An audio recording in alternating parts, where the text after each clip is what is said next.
दोस्तों फेसबुक जो इतना बड़ा नाम है उसने एक झटके में 11,000 एम्प्लॉयज को निकाल दिया। अपने 18 साल के इतिहास में पहली बार किया है फेसबुक ने ऐसा। और अगर ट्विटर की बात करें तो ट्विटर ने 3700 एम्प्लॉयज को निकाल दिया। अमेज़न ने 10,000 लोगों को निकाल दिया है। एचपी ने 6,000 और ये लिस्ट बहुत ही लंबी है। और इंडिया के न्यू स्टार्टअप्स ने सिर्फ एक ही साल में 17,900 एम्प्लॉयज को निकाल दिया। और ये नौकरी से निकालने का सिलसिला रुक नहीं रहा है, ये बढ़ता ही जा रहा है। तो यहाँ पे सबसे बड़ा क्वेश्चन ये खड़ा होता है कि ये सब चीजें हो क्यों रही है। तो दोस्तों आज इस चीज को मैं आपको इतने सिंपल तरीके से सिखाऊंगा कि 10th क्लास का बच्चा भी इसको समझ जाएगा। तो दोस्तों इसकी शुरुआत होती है कोविड से। जब कोविड के दौरान लॉकडाउन लगाया गया तो सबसे बड़ी दिक्कत ये थी कि लोग खाएंगे पिएंगे क्या, पैसा कहाँ से आएगा, क्योंकि कंपनियां बंद हो रही थी और लोगों की नौकरियां जा रही थी, इकोनॉमी पूरी तरह से बंद थी। इस मुसीबत से निपटने के लिए गवर्नमेंट अलग अलग रिलीफ पैकेजेस लेके आई, बिजनेसेस को सपोर्ट किया, लोगों की ईएमआई के लिए टाइम को एक्सटेंड किया। अगर शॉर्टकट में कहे तो पैसा इंजेक्ट किया गया ताकि जो इकोनॉमी नीचे गिर गई है वो इम्प्रूव हो सके और जीडीपी में ग्रोथ हो। जहाँ पूरी दुनिया कोविड से उभरने को लगी थी वहीं रशिया और यूक्रेन के युद्ध ने सबको झटका दिया। यूक्रेन रशिया युद्ध के कारण वेस्टर्न कंट्रीज ने बैक टू बैक सैंक्शंस लगाए रशिया के ऊपर। अदर फॉर्म में कहे तो कई तरह की रोके लगाई। दोस्तों इस ग्लोबलाइजेशन के जमाने में जब एक देश पर रोके लगती हैं तो वो सिर्फ एक देश मुसीबत में नहीं आते बल्कि बाकी देश भी मुसीबत में आ जाते हैं। देखिए यूक्रेन और रशिया दोनों गेहूं के बहुत बड़े एक्सपोर्टर हैं। दुनिया भर का लगभग 30% गेहूं सिर्फ ये दोनों देश एक्सपोर्ट करते हैं। तो जैसे ही इन दोनों देशों के बीच में जंग शुरू हुई तो जो फूड प्राइसेस थे उनको बहुत बड़ा झटका लगा। इसके साथ रशिया ऑयल और गैस का सेकंड सबसे बड़ा एक्सपोर्टर है। दुनिया का लगभग 12% क्रूड ऑयल सिर्फ रशिया में प्रोड्यूस होता है। कनाडा, यूएस और यूरोप ने रशिया को सबक सिखाने के लिए उनका ऑयल और गैस के इंपोर्ट को बैन कर दिया। अगर कोई देश रशिया से गैस और ऑयल खरीदेगा तो उसके ऊपर सैंक्शन लगेंगे। हालांकि इंडिया अभी भी इंपोर्ट करता है लेकिन वो एक अलग बहस का मुद्दा है। तो देखिए इससे हुआ क्या, डिमांड तो वही थी लेकिन जो सप्लाई थी वो कम हो गई थी। इसकी वजह से पूरी दुनिया में ऑयल और गैस के चार्जेस बढ़ गए। अब यहाँ पे ये नहीं समझ आ रहा था कि यूरोप रशिया को परेशान कर रहा है या खुद अपने आप को परेशान कर रहा है। ऐसा मैं इसलिए कह रहा हूँ क्योंकि यूरोप ने अपनी मर्जी से गैस की सप्लाई को बैन किया और यूरोप खुद नेचुरल गैसेस पर बहुत ज्यादा डिपेंडेंट है। यूरोप में इतनी सर्दी पड़ती है कि वहाँ पर गैस के बगैर रहना लगभग नामुमकिन है। और सबसे बड़ी दिक्कत ये थी कि ये नेचुरल गैस खुद प्रोड्यूस नहीं करते, ये बाहर से इम्पोर्ट करते थे। इनमें से रशिया इनका सबसे बड़ा सप्लायर था। देखिए पूरे देश में इस तरह के हालात बने हुए हैं। हर सरकार पैसा इंजेक्ट कर कर इस सिचुएशन को संभालने की कोशिश कर रही है। कुछ अर्थशास्त्रियों का ये भी कहना है कि अभी तो गवर्नमेंट फिर भी ट्राई कर रही है लेकिन 2030 में ऐसे हालात बन जाएंगे कि गवर्नमेंट भी कुछ नहीं कर पाएगी।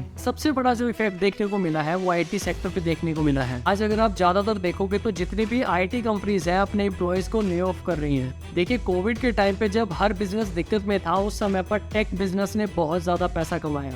हर कोई डिजिटली कनेक्ट कर रहा था एक दूसरे से। उस समय पर बहुत ही बल्क में हायरिंग करी इन टेक कंपनीज ने। हालात ये थे कि एम्प्लॉयज को डबल सैलरीज देकर हायर किया जा रहा था। लेकिन जब पैंडेमिक खत्म हुआ, मार्केट में स्लो डाउन आया, उस समय पर इन कंपनियों ने जो जरूरत से ज्यादा हायरिंग की थी उनको हटाना शुरू कर दिया। आईटी सेक्टर के बारे में थोड़ा बहुत आप ये जानते होंगे कि इंडिया जो अपनी सर्विसेज आउटसोर्स करता है ज्यादातर यूएस और यूरोपियन कंट्रीज को करता है। तो अगर उन देशों में मंदी चल रही है तो उसका इम्पैक्ट इंडिया की इकोनॉमी पे भी पड़ेगा। अगर रेवेन्यू पे फर्क पड़ेगा तो एम्प्लॉयज को निकालना पड़ेगा। इसके बाद जो इंडिया के नए स्टार्टअप्स थे उनको मार्केट से सपोर्ट नहीं मिल रहा है, उनको नए इन्वेस्टर नहीं मिल रहे और उन्होंने जो बैंक लोन लिया हुआ था उसका भी इंटरेस्ट रेट बहुत बढ़ गया है। तो दोस्तों ये कारण है जिसकी वजह से कंपनियां अपने एम्प्लॉयज को निकाल रही हैं। इसलिए अपने आप को अपडेटेड रखिए, मल्टीटास्किंग काम कीजिए और अपनी स्किल्स को बढ़ाइए। दोस्तों अगर आपको मेरा काम पसंद है तो इस वीडियो को लाइक कर दीजिए और मेरे चैनल को सब्सक्राइब कर दीजिए।